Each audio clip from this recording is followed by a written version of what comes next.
Gênesis 49. Jacó abençoou os seus 12 filhos. Jacó chamou os seus filhos e disse: Fiquem em volta de mim, e eu lhes direi o que vai acontecer com vocês no futuro. Fiquem reunidos em volta de mim para ouvir. Filhos de Jacó, escutem o que diz Israel, o seu pai. Ruben, você é o meu filho mais velho. Você é a minha força, o primeiro fruto do meu vigor, o mais orgulhoso e o mais forte dos meus filhos. Você é violento como a correnteza, porém não será o mais importante, pois dormiu com a minha concubina, desonrando assim a cama do seu pai. Simeão e Levi são irmãos. Com as suas armas praticam violência. Não estarei presente quando fizerem planos. Não tomarei parte nas suas reuniões, pois no seu furor mataram homens e por brincadeiras aleijaram touros. Maldito seja o furor deles, pois é violento. Maldita seja a sua ira, pois é cruel. Eu os dividirei na terra de Israel. Eu os espalharei no meio do seu povo. Judá, os seus irmãos o louvarão e se curvarão na sua frente. Você segurará os inimigos pelo pescoço. O meu filho Judá é como um leãozinho quando mata a sua vítima. Ele se agacha e se deita como um leão e como uma leoa. Quem tem a coragem de mexer com ele? Judá vai segurar o cetro de rei, e os seus descendentes sempre governarão. As nações lhe trarão presentes, os povos lhe obedecerão. Ele amarra o seu jumentinho numa parreira, na melhor parreira que há. Ele lava as suas roupas no vinho, lava a sua capa no vinho cor de sangue. Os seus olhos estão vermelhos de beber vinho, os seus dentes estão brancos de beber leite. Zebulon morará no litoral, onde haverá portos para navios. A sua fronteira chegará até Sidom. Issacar é como um jumento forte, deitado entre as suas cargas. Quando viu que o país era bom e agradável para descansar, ele se abaixou para que colocassem a carga nas suas costas, e sem reclamar, trabalhou como um escravo. Dan governará a sua própria gente, será como as outras tribos de Israel. Dan será como uma cobra na beira da estrada, como uma serpente venenosa no caminho, que morde a pata do cavalo, fazendo cair para trás o seu cavaleiro. Ó Senhor, meu Deus, espero que me salves. Gade será atacado por um bando de ladrões, mas depois ele os perseguirá. A terra de Asser produzirá bons alimentos, dará alimentos que só reis merecem. Naftali é como uma corça solta que tem lindos filhotes. José é como uma planta perto de uma fonte. Ela dá muita fruta e os seus galhos sobem pelo muro. Os inimigos o atacam com violência e o perseguem com os seus arcos e flechas. Porém, o seu arco ficou firme e os seus braços continuamente fortes, pela força do poderoso de Jacó, pelo nome do pastor, a rocha de Israel. O Deus de seu pai ajudará José.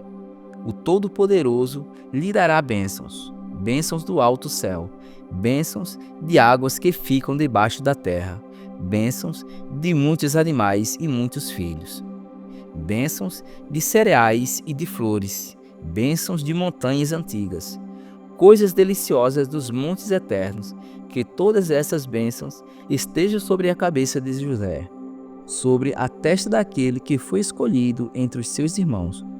Benjamim é como um lobo feroz. De manhã devorará a vítima e de tarde repartirá as sobras. São essas as 12 tribos de Israel, e foram essas as palavras que o pai disse aos seus filhos, quando os abençoou. A cada um deu uma bênção especial. A morte e o sepultamento de Jacó. Então Jacó deu aos filhos a seguinte ordem: Eu estou para morrer e me reunir com o meu povo no mundo dos mortos. Sepultem-me onde estão sepultados os meus antepassados, na caverna que fica na terra de Efron, o Heteu, em Macpela, a leste de Mamré, no país de Canaã. Abraão comprou de Efron essa caverna e o terreno onde ela fica, para ser a sepultura da família. Ali estão sepultados Abraão e Sara, a sua mulher, Isaque e a sua mulher Rebeca, e ali eu sepultei Leia. O terreno e a caverna foram comprados dos heteus. Quando acabou de dar essa ordem aos filhos, Jacó deitou-se de novo na cama e morreu, indo reunir-se assim com o seu povo no mundo dos mortos. Gênesis 50. José se atirou sobre o pai, chorando e beijando o seu rosto. Ele deu ordem aos médicos que estavam ao seu serviço para embalsamarem o corpo do seu pai, e assim eles fizeram. Gastaram 40 dias para fazer isso, e os egípcios ficaram de luto 70 dias. Quando passou o tempo do luto, José falou com os altos funcionários do palácio do rei do Egito e disse: façam o favor de levar ao rei a seguinte mensagem: quando meu pai estava para morrer, ele me fez jurar que eu o sepultaria no túmulo que ele mesmo preparou, no país de Canaã. Por favor, deixe-me ir sepultar o meu pai, que depois eu voltarei. O rei respondeu: vá e sepulte o seu pai, como ele fez você jurar que faria. E assim José foi sepultar o seu pai. Com ele foram as autoridades ligadas ao rei, os altos funcionários do palácio e todos os líderes do Egito. Foram também as famílias de José, dos seus irmãos e de Jacó. Deixaram na terra de Gozém somente as crianças pequenas, as ovelhas, as cabras e o gado. Também foram homens a cavalo e em carretas, de modo que o grupo era muito grande. Quando chegaram a Atade, que fica a leste do rio Jordão, fizeram a cerimônia de sepultamento no terreiro onde o trigo é malhado. Ali choraram muito alto durante 7 dias. Quando os moradores de Canaã viram tanta gente chorando, disseram: como é impressionante o choro desses egípcios! Por isso puseram naquele lugar o nome de Abel-Misraim. Assim os filhos de Jacó fizeram com o seu pai tudo o que ele havia ordenado. Eles levaram seu corpo até Canaã e o sepultaram na caverna de Macpela, a leste de Mamré, no terreno que Abraão havia comprado de Efron o Heteu, para ser a sepultura da família. Depois do sepultamento, José voltou para o Egito com os irmãos e com todos os que haviam acompanhado. Final da história de José. Depois da morte do pai, os irmãos de José disseram: talvez José tenha ódio de nós e vá vingar de todo o mal que lhe fizemos. Então mandaram dizer a José, antes que o seu pai morresse. Ele mandou que pedíssemos a você o seguinte: por favor, perdoe a maldade e o pecado de seus irmãos que o maltrataram. Portanto, pedimos que perdoe a nossa maldade, pois somos servos do Deus de seu pai. Quando recebeu essa mensagem, José chorou. Depois, os próprios irmãos vieram, se curvaram diante dele e disseram: aqui estamos, somos seus criados. Mas José respondeu: não tenha medo, eu não posso me colocar no lugar de Deus. É verdade que vocês planejaram aquela maldade contra mim, mas Deus mudou o mal em bem para fazer o que hoje estamos vendo, isto é, salvar a vida de muita gente. Não tenha medo, eu cuidarei de vocês e dos seus irmãos. Eu cuidarei de vocês e dos seus filhos. Assim, ele os acalmou com palavras carinhosas que tocaram o coração deles. José ficou morando no Egito, ele e a família do seu pai. José viveu 110 anos. E chegou a ver os netos de Efraim. Ele também pegou no colo, como membros da família, os filhos do seu neto, Maqui, que era filho de Manassés. Certo dia José disse aos irmãos: eu vou morrer logo, Mas estou certo de que Deus virá ajudá-los e os levará deste país para a terra que ele jurou dar a Abraão, a Isaque e a Jacó. Então José pediu à sua gente que fizesse um juramento. Ele disse: Estou certo de que Deus virá ajudar vocês. Quando isso acontecer, levem o meu corpo com vocês. José morreu com 110 anos. O seu corpo foi embalsamado e posto no caixão no Egito. Salmos 39. Sofrimento e confissão. Eu disse: vou ter cuidado com a minha maneira de viver e não vou deixar que a minha língua me faça pecar. Enquanto os maus estiverem em volta de mim, não falarei nada. Fiquei calado. Não disse uma palavra, nem mesmo a respeito de coisas boas. Mas o meu sofrimento piorou ainda mais. E o meu coração ficou muito aflito. Quanto mais eu pensava, mais agoniado ficava. Então comecei a perguntar: Ó Senhor Deus, quanto tempo ainda vou viver? Mostra-me como é passageira a minha vida. Quando é que vou morrer? Como é curta a vida que me deste. Diante de ti, a duração da minha vida não é nada. De fato, o ser humano é apenas um sopro.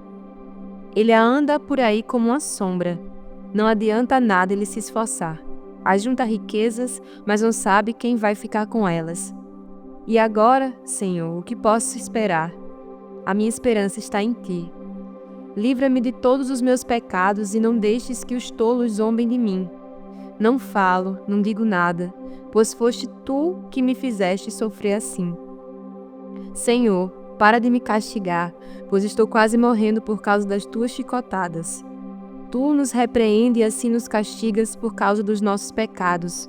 Tu destróis, como a traça, aquilo que mais amamos. De fato, o ser humano é apenas um sopro. Ó Senhor Deus, ouve a minha oração. Escuta o meu pedido.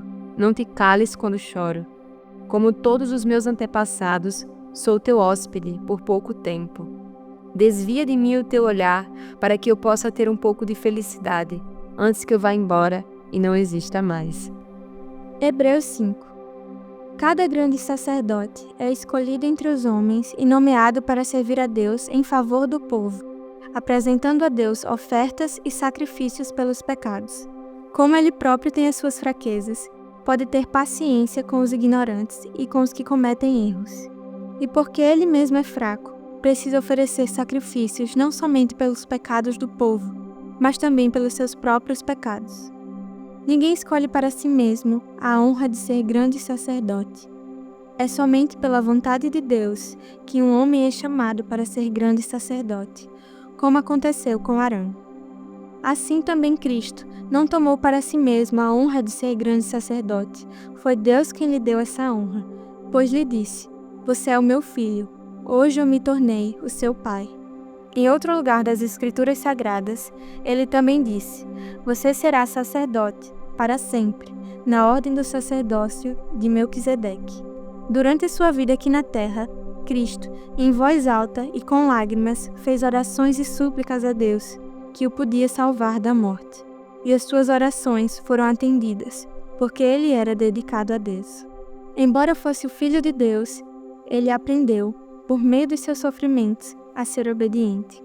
E, depois de ser aperfeiçoado, ele se tornou a fonte da salvação eterna para todos os que lhe obedecem. E Deus o nomeou grande sacerdote, na ordem do sacerdócio de Melquisedeque. O perigo de abandonar a fé. Temos muito o que dizer a respeito desse assunto, mas, porque vocês custam a entender as coisas, é difícil explicá-las. Depois de tanto tempo, vocês já deviam ser mestres, mas ainda precisam de alguém que lhes ensine as primeiras lições dos ensinamentos de Deus.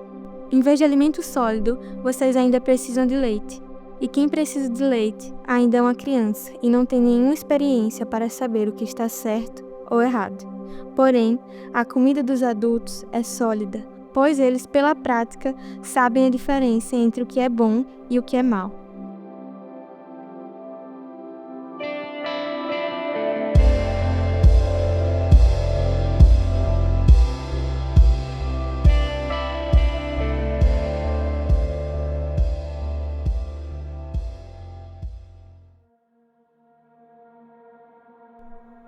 E para finalizar o nosso devocional, vamos para o momento de oração agora.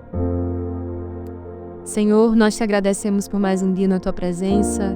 Nós agradecemos, Senhor, pela tua palavra que é viva e eficaz, Senhor.